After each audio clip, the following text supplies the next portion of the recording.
So picture this. There's a guy named Alan, right? He's sitting at a restaurant table and he is just in absolute distress. Oh no. Yeah, he is panting heavily. His face is flushed this deep, like alarming shade of crimson. I could picture it perfectly. Right. And he's frantically waving his hand in front of his open mouth, just desperately trying to fan cool air onto his tongue. And he is chugging a massive glass of milk like his life actually depends on it. Ah, yes, the universal sign of a culinary miscalculation.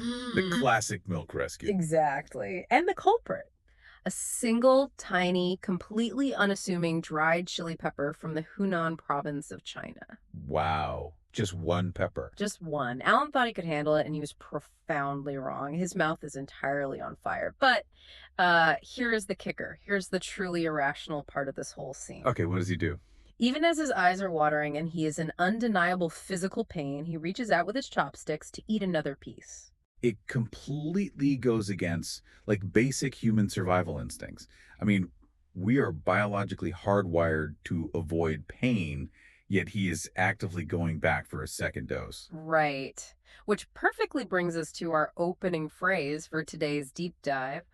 Welcome to Taste China, Learn English. That is such a great hook. It is, because that bizarre, hilarious scene with Alan is actually the opening story of a really fascinating linguistic guide. And this guide is designed to teach the English language entirely through the lens of Chinese spicy food culture. Which is such a brilliant way to learn. Because using food to teach language, it really reveals the mechanisms of the cuisine itself. Totally. And today, our mission is to unpack the hardcore culinary and biological realities hidden inside that guide. We're going to explore this complex map of Chinese spice, learn the specific English vocabulary used to define it, and, well, figure out why we intentionally subject ourselves to the burn. And since we are honoring Language Guide today, we should make sure we keep things really clear and accessible. No overwhelming jargon, just, pure flavorful facts. I love that. So let's dive in. Because the guide points out that when most English speakers use the word spicy, they're usually just describing a blunt increase in temperature, like a general flat heat. Yeah, exactly. It's usually just a single note. Right. If I order a spicy chicken sandwich, I just expect it to burn my mouth a little bit. But this guide reveals that in China, spice is absolutely not a monolith. Not at all. It's an intricate, highly specific, spicy map, basically. A spicy map. I love that term. Different regions have engineered completely distinct chemical profiles for their heat. And the first stop on that map is probably the most globally recognized. Oh, you mean mala? Yes, Mala, which originates from the Sichuan region. And the English translation they use in the guide for mala is numbing and spicy. Okay, let's unpack this for a second. Because the guide describes this mala sensation as an electric feeling. It really is. I want to understand the physiology here. Is this numbing quality an actual flavor like how a lemon tastes sour, or is it something else entirely? That's the fascinating part. It is entirely physical. It is not a taste at all. Wait, really? Not a taste? No, because it doesn't even come from a chili pepper. The numbing comes from the Sichuan peppercorn, which is actually a tiny dried citrus berry. Oh, wow. I had no idea it was citrus. Yeah, and it contains a specific chemical compound. When that molecule hits your tongue, it ignores your taste buds entirely. It binds directly to your somatosensory neurons. Somatosensory. So meaning touch. Exactly. The exact same nerve receptors responsible for sensing physical touch and vibration. Wait, so when the guide defines the English word numbing as a tingly, vibrating sensation, it is being literal. Your brain actually thinks your tongue is physically vibrating. Literally vibrating. Right. Neurological studies have shown it activates these tactile receptors at a frequency of about 50 hertz. 50 hertz. Yeah. To put that in perspective, that is the exact same frequency as a power grid in Europe. That is wild. So it's like the feeling of a mild electric current or maybe carbonated sparkling water popping on your tongue, but like sustained. Precisely. It creates this buzzing, numbing baseline, and then the actual chili peppers are layered on top of that buzz to provide the heat. You are essentially hacking your own nervous system to create a vibrating canvas for the spice. I love that. So that is mala. Let's travel to the second region on our map, which is Suanla. Right, Suanda, which translates to sour and spicy. This is a profile deeply rooted in the Guizhou and Yunnan provinces. And they achieve this sourness not with numbing berries, right? They use a totally different method. Exactly. They use fermentation. They take fresh peppers and pickle them in these sealed earthen jars, And the pickling process completely changes how the heat is delivered because when you ferment those peppers, you introduce lactic acid bacteria. which drops the pH level, Yeah. making it highly acidic and very sour. Right. So, how does that sourness physically interact with the heat of the chili in your mouth? Well, sourness is a super powerful biological trigger. Hmm. Think about when you eat a lemon. When acid hits your palate, your salivary glands immediately go into overdrive. Oh, yeah. Your mouth just waters profusely. Right. So when you eat suanla, you get the sharp bite of the chemical that makes chilies hot, Ah. but it's instantly caught in this massive rush of saliva. Ah, I see. So the sourness spreads the heat rapidly across your entire mouth, but it also washes it away faster. It creates this bright, tangy, rhythmic heat that kind of pulses rather than just lingering there. I can almost feel that sour punch hitting the back of my jaw just talking about it. It really is a completely different architecture of flavor compared to the vibrating numbness of Sichuan. It is. And that brings us to the third region. This is where poor Alan met his match at the beginning of our deep dive, the Hunan province, Ah, yes. Their specific style is called xiangla. translated as fresh and spicy. And Hunan cuisine largely strips away the numbing berries and the fermented vinegars, right? Yeah, it relies on the raw, unadulterated power of fresh chilies, heavily paired with really pungent aromatics like fresh garlic. And this is a perfect moment to highlight a key English vocabulary word from our linguistic guide. The word is intensity. A very important word for this region. Right. Intensity is the quality of being extremely strong, highly concentrated, or severe. And that perfectly describes the mechanism of xiangla. It really does. You are getting pure chili heat and pure garlic hitting your pain receptor simultaneously with absolutely nothing to buffer it. No numbing, no sour wash. The heat of xiangla is just upfront, immediate, and piercing. It's a direct biological confrontation. Exactly. Like if you imagine a scale of 1 to 10, right, where mala gives you a vibrating 5 and suanla gives you a sour washing 7, xiangla is just a pure, unshielded 10. That's a great way to map it out for English learners. We have the vibrating tactile illusion of mala, the acidic salivary rush of suanla, and the sheer unbuffered intensity of xiangla. So understanding those distinct regional profiles naturally leads to a major culinary challenge. Right. How do you actually cook with this stuff? Exactly. If you have all these powerful volatile compounds, the vibrating molecules, the intense heat, the lactic acid, how do you actually capture them? Home cooks need a reliable way to harness this heat without making a dish completely inedible. Which is where we dive into the science of the ultimate Chinese culinary staple, le xiaoyu, Chili oil. chili oil. It is described as the absolute secret weapon of the kitchen. But there is a very specific English verb used in the guide to describe how this is made, and it's a crucial distinction. The process is not mixing, it is infusing. What's fascinating here is that infusion is a transformative chemical process. You are using a liquid to extract and hold the flavor compounds of solid ingredients. I want to use an analogy I often hear about this. People compare making chili oil to brewing a cup of tea. That's a very good comparison. Right, but with tea, you use hot water to pull out the flavors.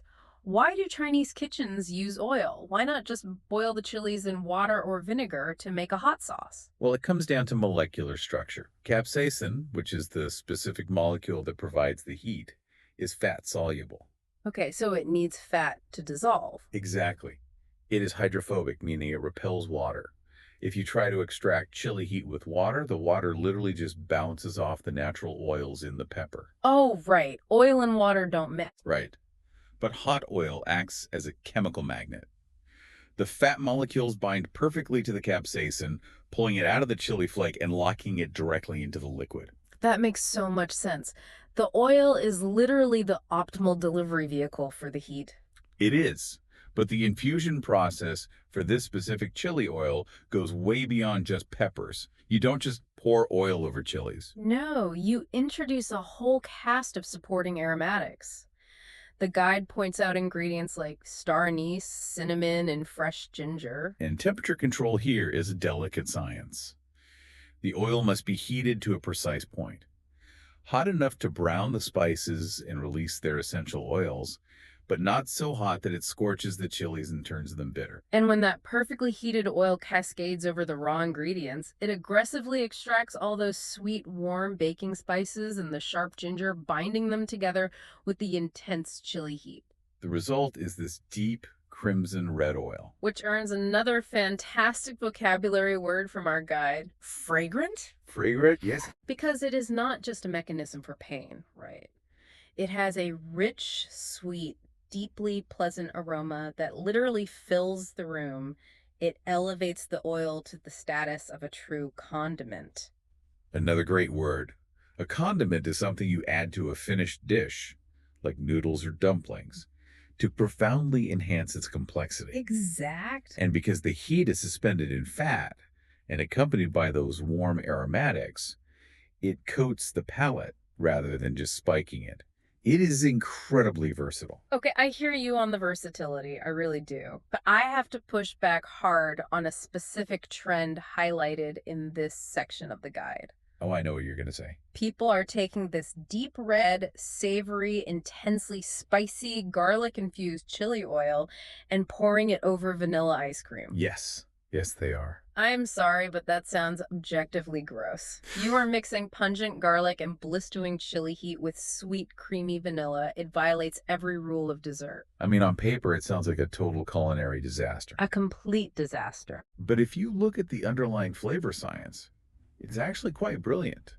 Think about the specific aromatics we just discussed in the infusion process. You mean the star anise and the cinnamon? Precisely. Those are sweet, warm baking spices. I mean, we use cinnamon in apple pies, right? We use star anise in sweet pastries. Okay, sure. In the chili oil, those specific molecules act as a flavor bridge. They literally connect the savory, aggressive heat of the chili to the sweet, floral notes of the vanilla. Wait, so the cinnamon is essentially holding hands with the ice cream on one side and holding hands with the chili pepper on the other. Exactly. And biologically, you're playing with extreme sensory contrasts. You have the freezing temperature of the ice cream rapidly cooling the tongue, while capsaicin is simultaneously triggering heat receptors. Oh, wow. Yeah. And you have the dairy fat of the ice cream neutralizing the harshness of the spice, which actually allows you to taste the pure fruitiness of the chili pepper that is normally masked by the burn. It is a sensory roller coaster. It is a deliberate short-circuiting of your taste buds. Cold and hot, creamy and piercing, sweet and savory. Yep. Okay, fine. Consider my skepticism entirely dismantled. I actually want to try that now. Highly recommend it. But this tension, the cold ice cream mitigating the hot chili, brings us to the ultimate question of this deep dive. Why are human beings so obsessed with food that causes physical pain? Ah, the love-hate relationship. Why do we endure the burn? The answer is a fascinating mix of thermodynamics, cultural semiotics, and neuroscience. Okay, let's start with thermodynamics, because the first reason given in the guide completely flips my understanding of how to dress for the weather. How so? Well, the regions famous for this intense spice, like Sichuan and Hunan, have climates that are notoriously hot and incredibly humid in the summer. Very humid, yeah. If it is 95 degrees and the air is thick with humidity, eating a boiling, intensely spicy bowl of jiangla soup seems like absolute madness. It does seem like madness until you examine the physics of evaporative cooling. Evaporative cooling, okay. Sweating is basically the human body's built-in air conditioning system. When sweat evaporates off your skin, it pulls thermal energy away from your body, cooling your core temperature. But in high humidity, sweat doesn't evaporate well, right? Yeah. The air is already saturated with moisture, so you just sit there feeling sticky and hot. Exactly. Your natural cooling system stalls. So what do? You eat intensely spicy food. Okay. The capsaicin aggressively triggers your heat receptors, your body temperature spikes slightly, and your system panics. It panics. Yeah. It opens the floodgates and forces a massive, profuse sweat. The sheer volume of sweat overcomes the humidity barrier. As that heavy moisture finally evaporates, it rapidly drops your core body temperature. Wow. Eating fire is quite literally a biological life hack to beat the humid heat. It really is. That is an incredible evolutionary workaround.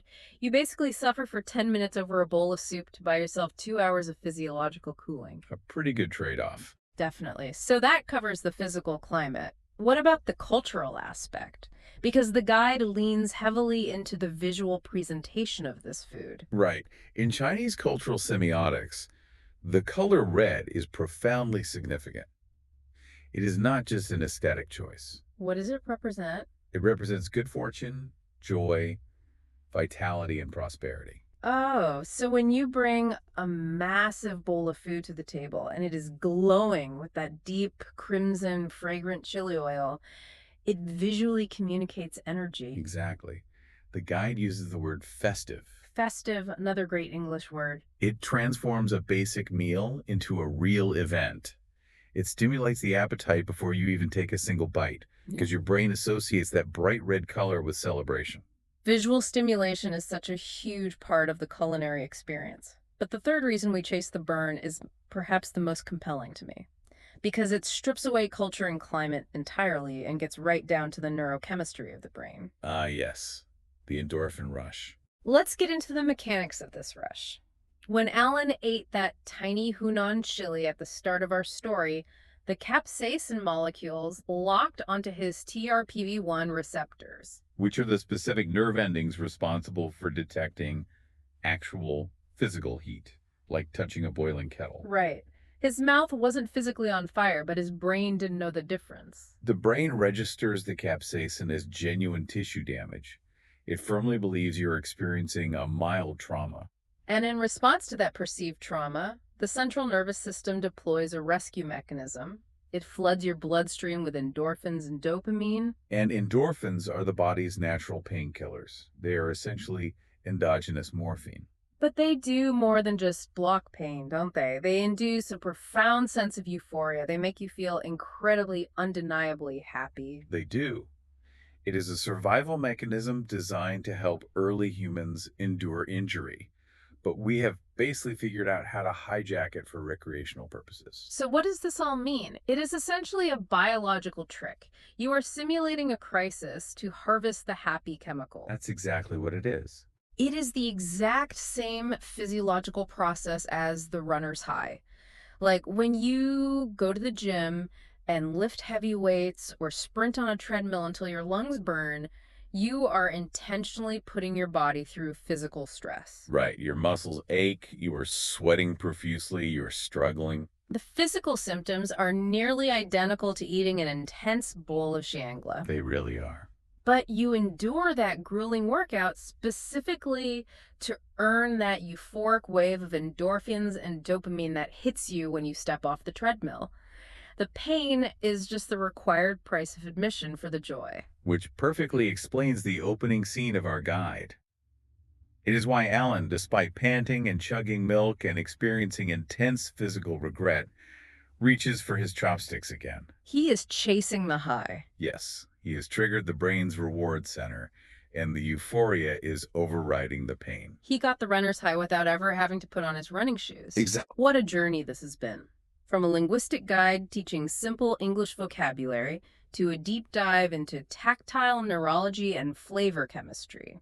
Let's recap the terrain we just covered for our listeners. Sounds good. We navigated the spicy map, breaking down the 50 hertz numbing vibration of Sichuan's mala.